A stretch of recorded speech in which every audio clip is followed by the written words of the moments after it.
Hello everyone, you're watching Awaz News. I'm Kubra Ali and I'll be taking you through big news across Canada.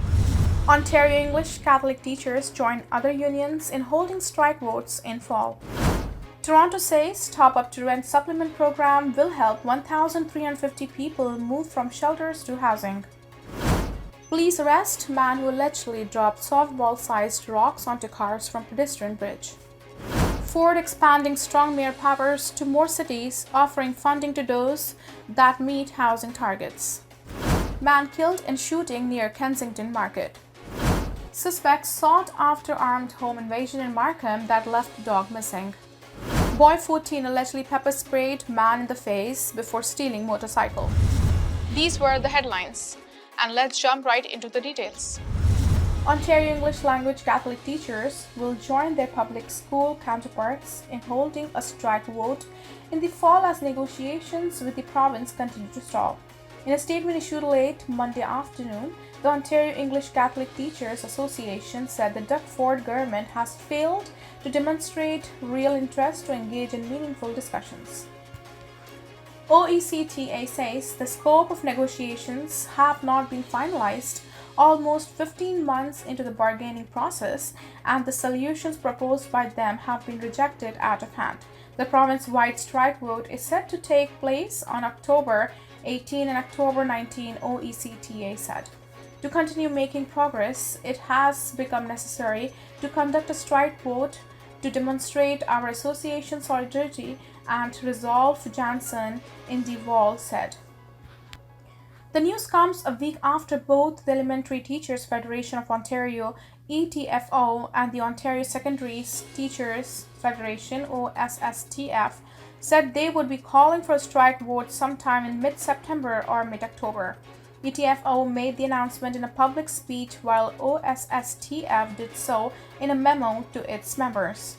All unions say the province has provided few opportunities for negotiation and that they failed to bargain in a good faith when it sent out a July memo directing school boards to complete annual early screenings for students in Year 2 of kindergarten through Grade 2. Education Minister Stephen Lecce told Awaz News the day after the strike votes were announced that he was disappointed.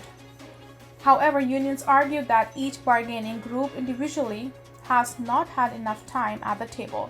Teachers have been without a contract for over a year. According to a document obtained by Awaz News, the province offered elementary school teachers an increase of 1.25% per year for 4 years. This is about a 5% increase over the term of the new agreement. However, teachers are asking for increases tied to inflation. Canada's inflation rate rose to 3.3% in July, according to Statistics Canada. Toronto Mayor Olivia Chow says a one-time top-up to a rent supplement program will allow 1,350 more people to access housing, taking some pressure off the city's overwhelmed shelter system, but warned that federal support is still needed. The Canada-Ontario Housing Benefit is a program which provides a rent supplement which caps clients' share of a market-rate housing unit to 30% of their household income. The city exhausted its 2023-2024 funding for the provincially administered program back in May, just as a refugee housing crisis was unfolding on the streets of Toronto. Chow announced Monday that the city and province are jointly funding a $13.4 million top-up of the program, which will allow hundreds of people living in shelters to access housing. Asked why the federal government isn't chipping in to help top up the program, Chow said those accessing housing through the fund don't care where the money comes from. She said federal officials know they need to do something, and there has been a lot of conversation between federal and municipal officials on refugees and housing. The city estimates that around 35% of those using its shelter system are refugees. Last month, the federal government said it would provide Toronto $97 million to help deal with the refugees after a shelter intake center was overwhelmed with refugees and asylum seekers sleeping out on the streets. Chow pointed out that the federal government is very good at stepping up in crises such as COVID-19 response for wildfires, and said that the housing crisis is a similar emergency, but that is more difficult for people to see it as such. Chow said that while building affordable housing is the best long-term solution to the housing crisis, programs such as this one provide a much-needed quick solution for some people. She says she would also like to see support from other levels of government to purchase old rental buildings that are falling apart in order to protect tenants from evictions or demevictions. She also touched on some of the revenue tools the city said last week that it would be exploring in order to make up some of the $46 billion budgetary pressure Toronto faces over the next decade. So far, she said no one has said no to some of the proposals that have been put forward, such as a municipal sales tax. A man in his 40s is dead after a shooting in downtown Toronto Monday morning. Toronto police say the incident took place just before 5 a.m. in the area of College Street and Spadina Avenue. Investigators say there was an altercation between a number of individuals and that one of those individuals fired 2 to 3 rounds, striking a man in his 40s. Responding officers located the man outside of storefront with a gunshot wound. He was transported to hospital in life-threatening condition but later died. Police say that 2 additional cartridge casings were located further down the street and that canines are currently being used in a search for the weapon. At this time, police have not provided a suspect description but said that 2 people were seen walking on the east side of Spadina, getting into a vehicle and driving northbound. Spadina is currently closed from College to Nassau and drivers are being asked to use alternative routes. Business owners in the area are being asked to check their security footage upon opening Monday. Toronto police have arrested a man who allegedly dropped softball-sized rocks onto vehicles from a pedestrian bridge on 2 separate occasions early this month in East York. Police say that on August 9th and August 16th, officers responded to mischief calls in the Massey Square and Crescent Town Road area. It's alleged that on both occasions, a man stood on a pedestrian bridge in the area and waited for a vehicle to approach under the bridge. He then threw a softball-sized rock at the vehicle, causing damage to the windshield, police say. On Monday, 62-year-old Robert Jensen of Toronto was charged with 2 counts of mischief and endangering life. He's scheduled to appear in court in October. Investigators are asking anyone with additional information to contact police or Crime Stoppers anonymously.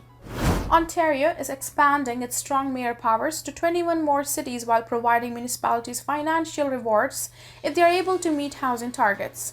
The announcement was made at the Association of Municipalities of Ontario AMO annual conference on Monday morning. Speaking in London, Ontario Premier Doug Ford said he hopes to achieve at least 110,000 new housing starts in 2023. The government will be setting up a 3-year, $1.2 billion fund that will provide up to $400 million per year to municipalities that have committed in writing to achieving certain housing targets set by the province. Each city's progress will be evaluated by comparing housing starts and residential units created that calendar year with the annual assigned targets. The government said municipalities that achieve 80% or more of their annual target will be able to access the funding. Those that do not will get nothing. Money from the Building Faster Fund is expected to be used towards housing enabling infrastructure and other related costs that support community growth. The province said they will work with the AMO to determine exactly what kind of community and housing support is needed. The announcement comes after many municipalities express concern at the loss of funding typically collected from the developers when construction is proposed. Bill 23, or the More Homes Built Faster Act, allows certain residential homes, apartment buildings, and affordable housing to be exempt from additional fees such as development charges, parkland education levies, and community benefit charges. Family-sized rental units will also see development charges reduced by up to 25%. Cities collect development charges to help pay for the cost of municipal services or impacted infrastructure such as roads and transit. The AMO has previously said the changes could leave communities about $5 billion short, resulting in higher property taxes or service cuts. Housing Minister Steve Clark promised to make municipalities whole following a third-party audit of their finances. Police in York Region are searching for multiple suspects following alleged home invasion and robbery in Markham early Monday morning that left the victim's dog missing. Police said that at around 2:30 a.m., officers were called to residents in the area of Greensboro and Milliken Meadows Drive, near Kennedy Road and Denison Street, for a reported home invasion. It's alleged that four male suspects, one armed with firearm, forced their way into the home and that one victim was assaulted while the other two were restrained in their bedroom. The suspects stole multiple cell phones and wallet before they fled the scene, York Regional Police said in a news release. A dog described as small brown poodle got out of home during the incident and has not yet been located. Investigators say there were three adult victims in the home at the time of the invasion and one of them sustained minor injuries. The suspects are described by the police as wearing all black clothing with black ski masks. A 14-year-old boy allegedly pepper sprayed someone before stealing their motorcycle in Scarborough early this month. Toronto police said the incident happened on August 12th at around 8:50 p.m. in the area of Kingston Road and Celeste Drive. The victim had arranged to meet with three people to sell a motorcycle, police said. When the victim arrived at the agreed upon meeting place, one suspect allegedly sprayed him in the face with pepper spray. Police said the two suspects ran away from the scene while a third took off in the victim's motorcycle. A boy was seen on the stolen motorcycle by Ontario Provincial Police about a week later on August 18. Police said he evaded arrest at the time but was later brought into custody on Sunday, August 20th. The 14-year-old boy is facing one count of robbery with offensive weapon, one count of disguise with intent, and one count of assault with a weapon. The charges have not been proven in court. The suspect cannot be identified under the Youth Criminal Justice Act. Police said there are two outstanding suspects who are also believed to be in their teens. That's it for now. I'm Kurbali signing off. See you tomorrow, same time, same channel. Have a good night.